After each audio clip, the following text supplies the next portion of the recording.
జై శ్రీరామ్. అమ్మ స్వామిని పొందడం కోసం మన్మధుణ్ణి ఆశ్రయించింది అని తెలుసుకున్నాం కదా. అలాంటి మన్మధుడి ప్రీతి కోసం చిన్న చిన్న బొమ్మరిళ్లను కడుతోంది. అది చూసిన స్వామి చాలా బాధపడ్డాడు. అదేంటి, నన్ను పొందడం కోసం వేరే వాళ్ళని ఆశ్రయించడం ఏంటి, వేరే సాధనాల కింద తీసుకుని వాళ్ళ కోసం బొమ్మరిళ్ళు కట్టి శ్రమపడడం ఏంటి అని వెంటనే పరుగు పరుగున రావాలి, నా ప్రేయసిని నేను దక్కించుకోవాలి అని చెప్పి, ఎలా అయితే గజేంద్రుడి కష్టాన్ని తీర్చడం కోసం సిరికించెప్పడు శంఖచక్రయుగముల్ చేదోయి సంధించడు అని ఎవ్వరికీ చెప్పకుండా పరుగు పరుగున వచ్చి ఆ గజేంద్రుడి కష్టాన్ని తొలగించాడో, అలానే అమ్మ పడుతున్న విరహవేదనని తగ్గించాలని పరుగు పరుగున వచ్చాడు స్వామి. అయితే అమ్మ స్వామిని చూసి కొంచెం బెట్టు చేయాలనుకుంది. నేను ఇంత శ్రమపడాలా నిన్ను సాధించుకోవాలంటే అన్నట్టుగా, ఏమీ ఆయన్ని చూడనట్టుగా తన బొమ్మరిళ్ళను కట్టుకుంటూ ఉంది. అది చూసిన స్వామికి కొంచెం కోపం వచ్చింది. అదేంటి, నీకోసం నేను అంత శ్రమపడి వస్తే నన్ను పట్టించుకోకుండా బొమ్మరిళ్ళను కడుతున్నావేంటి అని చెప్పి వెళ్ళి ఆ బొమ్మరిళ్ళని పాడు చేసే ప్రయత్నంలో ఉన్నాడు. అది చూసిన అమ్మ కొంచెం కోపం తెచ్చుకుని, అదేంటి స్వామి, నీ బొమ్మరిళ్ళు అయితే జాగ్రత్తగా కాపాడుకుంటావా, నా బొమ్మరిళ్ళు అయితే పాడు చేస్తావా అంటే స్వామికి ఒక డౌట్ వచ్చింది. ఏంటి నా బొమ్మరిళ్ళు అని. నువ్వు ఈ సకల లోకాలని సృష్టించి సంకల్ప మాత్రం చేత సృష్టిస్తావు, వాటిని జాగ్రత్తగా కాపాడుకుంటావు. అందుకే పాల సముద్రంలో ఇలా శయనించి చెవి ఆంచి ఎక్కడ ఏ భక్తుడు తన కోసం ఆర్తితో పిలుస్తాడా అన్నట్టుగా వెయిట్ చేస్తూ ఈ సకల లోకాలను కాపాడుకుంటావే, అలాంటిది నీ బొమ్మరిల్లేమో జాగ్రత్తగా కాపాడుకుంటావా, నా బొమ్మరిల్లేమో పాడు చేస్తావా అని అడుగుతోంది స్వామిని. అంటే స్వామి అంటున్నాడు, నా కోసం కదా నువ్వు చేస్తుంది, నేనే వచ్చాను, ఇంకా వేరేవేంటి అని అడుగుతున్నాడు స్వామి.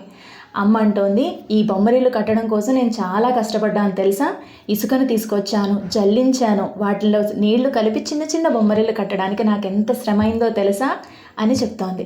అయినా స్వామి వినట్లేదు, వాటిని పాడు చేసే ప్రయత్నంలోనే ఉన్నాడు. అమ్మ స్వామిని అడుగుతోంది, శ్రీధర, మాధవ, నీకు చాలా ప్రేమ ఉంది కదా మా మీద, కష్టం తెలిసిన వాడివి, నా కష్టాన్ని ఇలా పాడు చేయడం నీకు భావ్యమా అని అడుగుతోంది. లేదు, నా కోసం కదా ఇవన్నీ చేస్తుంది, అవన్నీ పక్కన పెట్టు, నాతో మాట్లాడు, నాతో ఉండు అంటున్నాడు స్వామి.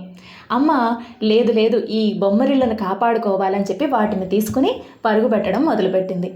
స్వామికి తెలియకుండా ఒక చోట దాక్కోవాలని ఒక ఇంట్లోకి వెళ్ళి తలుపు వేసుకుంది. కానీ స్వామి చతురుడు కదా, తెలియకుండా వెన్నని ఈజీగా దొంగిలించగలిగిన నేర్పరి.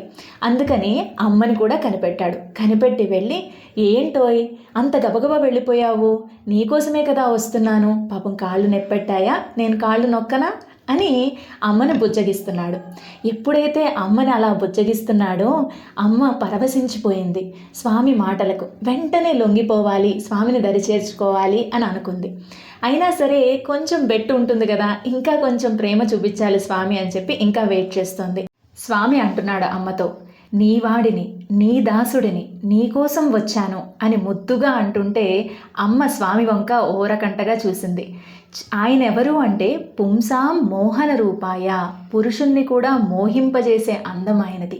ఆయన అందానికి అమ్మ వశమైపోయింది, ఆయన చూపించే ప్రేమకి ఇంకా వశమైపోయింది. వెంటనే ఆయన గుండెలపై వాలిపోయింది. ఇక్కడ అమ్మ బొమ్మరిల్లు కట్టడం, స్వామి ఆ బొమ్మరిళ్లను పాడు చేయడంలో మనకి ఏం చెప్తున్నారు అని అంటే, స్వామి బొమ్మరిల్లును ఎందుకు పాడు చేస్తున్నాడు అంటే, మనం చేసే ఏ పనైనా కూడా దానంతట అవి ఫలితాన్ని ఇవ్వదు, ఆ ఫలితాన్ని ఇచ్చేవాడిని నేనే అని చూపిస్తున్నాడు మనకి. మనం చేసే ఏ పనైనా వాటంతట అవి ఫలితాన్ని ఇవ్వదు. అది యజ్ఞం కావచ్చు, పూజ కావచ్చు, వ్రతం కావచ్చు. అలా అంటే మరి మనం చేయకూడదా ఇవన్నీ పనులను, ఖాళీగా కూర్చోవాలా అన్నది కాదు దీనిలోనే అర్థం. మనం ఏ పని చేసినా అది భగవంతుడి సేవగా మనం చేయాలి. అందుకే మనం పూజ చేసినా, వ్రతం చేసినా, యజ్ఞం చేసినా మొట్టమొదటి సంకల్పంలో భగవత్ భాగవత ఆచార్య కైంకర్య రూపేణ అని చేస్తాం.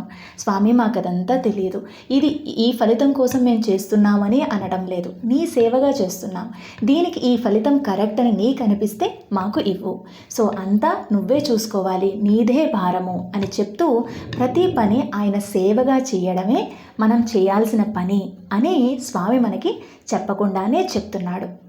జై శ్రీరామ్.